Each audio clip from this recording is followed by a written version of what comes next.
Hello friends, હું છું Divya food કિચનમાં તમારું સ્વાગત છે। આજે હું તમારી સાથે શેર કરીશ એકદમ ટેસ્ટી, એકદમ અલગ અને એકદમ જ ક્રિસ્પી એવા ભૂંગળા બટાકાના શાકની રેસીપી। તો ફ્રેન્ડ્સ, એન્ડ સુધી જરૂરથી જોજો। તો સૌથી પહેલાં અહીંયા મેં બાઉલ લઈ લીધો છે, તેની અંદર 3 ચમચી જેટલું તેલ એડ કરી દેવાનું છે અને તેની અંદર આપણે 1 ચમચી જેટલું કાશ્મીરી લાલ મરચું એડ કરવાનું છે। કાશ્મીરી લાલ મરચું જરૂરથી એડ કરજો, કેમ કે એનાથી કલર ખૂબ જ સારો એવો આવે છે। અડધી ચમચી કરતાં પણ ઓછું આપણે મીઠું એડ કરી દેવાનું છે। બધું જ બરાબર મિક્સ કરી દેવાનું છે।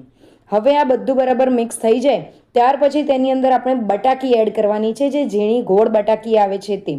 તો અહીંયા મેં 500 ગ્રામ જેટલી બટાકી લઈ લીધી છે, એને આપણે બોઇલ કરી દેવાની છે અને તેના બધા જ છટલા કાઢી નાખવાના છે। હવે જો તમારી પાસે બટાકી નહીં હોય તો શું કરવું? જો તમારી પાસે બટાકી નહીં હોય તો તમે જે મોટા બટાકા આવે છે તેને આ રીતે નાની સાઇઝમાં કટ કરીને પણ તેનો યુઝ કરી શકો છો। હવે બટાકા અને મસાલાને બધું જ બરાબર કોટ કરી દેવાનું છે અને કોટ કર્યા પછી તેને એમના સાઈડ પર મૂકવાનું છે। અહીંયા આપણે ચટણી રેડી કરવાની છે, તો મિક્સર જારની અંદર 15 થી 20 જેટલી કળીઓ લઈ લેવાની છે। તેની અંદર અહીંયા મેં સૂકા લાલ મરચાં તીખાવાલા લીધા છે, તેને પલાળી દેવાના છે અને તે એડ કરવાના છે, પાણી એડ નથી કરવાનું। જો તમારી પાસે કાશ્મીરી લાલ મરચાં હોય તો તમે એ એડ કરી શકો છો। હવે તેની અંદર 1 ચમચી કરતાં પણ ઓછું મીઠું એડ કરવાનું છે। થોડુંક પાણી એડ કરીને આપણે તેની એકદમ જ ફાઇન પેસ્ટ બનાવીને રેડી કરવાની છે। ફ્રેન્ડ્સ, આ જે ચટણી આપણે બનાવીએ છીએ, જે લસણની ચટણી છે, એનાથી જે ભૂંગળા બટાકાનું શાક છે એ ખૂબ જ સારું એવું બને છે। તો અહીંયા આ રીતે આપણી લસણની ચટણી બનીને રેડી થઈ ગઈ છે। હવે તેને સાઈડ પર મૂકીએ। આ બાજુ પેણી લઈ લેવાની છે, તેની અંદર 4 ચમચી જેટલું તેલ એડ કરી દેવાનું છે। તેની અંદર આપણે જે લસણની ચટણી બનાવીને રેડી કરી હતી તે ચટણી બધી જ એડ કરી દેવાની છે અને આ ચટણીને આપણે જ્યાર સુધી લસણનો જે કચાશ હોય છે તે દૂર નહીં થાય ત્યાર સુધી આ જ રીતે કૂક કરતા રહેવાનું છે। તો અહીંયા બધું મિક્સ કરી દેવાનું છે અને આ ચટણીને આપણે ઢાંકીને કૂક કરવાનું છે। ખોલબન કરીને આપણે કૂક કરવાનું છે, નહીં તો ચટણી તળિયે ચોંટી જશે। તો આ જ રીતે ફરીથી મેં ઢક્કન ખોલીને ફરીથી આને આપણે મિક્સ કરી દેવાનું છે અને ફરીથી ઢક્કન બંધ કરીને આપણે તેને કૂક કરવાનું છે।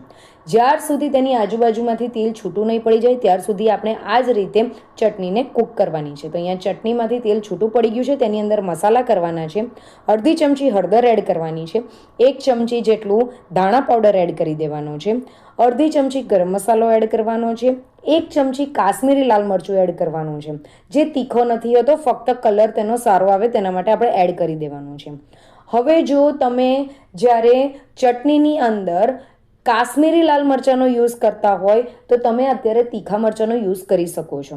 તો એની અંદર હવે મસાલા નહીં બળે તેના માટે 1/4 કપ જેટલું પાણી એડ કરી દેવાનું છે। બધું જ બરાબર મિક્સ કરી દેવાનું છે અને મસાલાને ત્યાર સુધી કૂક કરવાના છે જ્યાર સુધી તેની આજુબાજુમાંથી તેલ છૂટું નહીં પડી જાય। તો અહીંયા તેલ છૂટું પડી ગયું છે, એક વખત આપણે મિક્સ કરી દેવાનું છે। ફ્રેન્ડ્સ, આ ભૂંગળા બટાકાની રેસીપી એટલી ટેસ્ટી બને છે કે બહારથી લાવવાનું તો ભૂલી જ જશો। હવે આપણે એની અંદર આપણે જે બટાકાને મેરિનેટ કરીને રાખ્યા હતા, બટાકા અથવા તો બટાકી તમે કંઈ પણ કહી શકો છો, તેને આપણે આની અંદર એડ કરી દેવાના છે અને એકદમ જ હલકા હાથે આપણે બધું જ મિક્સ કરી દેવાનું છે। હલકા હાથે જ મિક્સ કરજો, નહીં તો આપણે જે બટાકીઓ બાફેલી છે એ તૂટવા માંડશે। એટલે બધું જ બરાબર મિક્સ કરી દેવાનું છે। બધું બરાબર મિક્સ થઈ જાય એટલે ટેસ્ટ વધારવા માટે તેની અંદર કોથમીર એડ કરી દેવાની છે। કોથમીર એડ કર્યા પછી આપણે તેને હલકા હાથે ફરીથી મિક્સ કરી દેવાનું છે।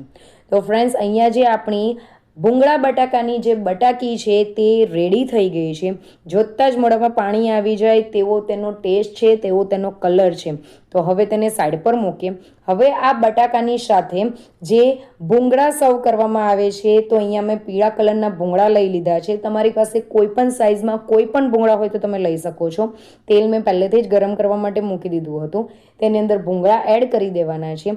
જેવું તમે ભૂંગળા એડ કરશો તેવા જ એ ફૂલીને ડબલ થઈ જશે। તો તમારી પાસે કોઈ પણ કલરના કોઈ પણ સાઇઝના ભૂંગળા હોય તો તમે લઈ શકો છો, પણ બહાર જે લારી પર આ રીતના પીળા કલરના મળે છે એટલે મેં આ જ લીધા છે। તો હવે સર્વિંગ માટે આપણે ભૂંગળા અને બટાકાને લઈ લેવાના છે।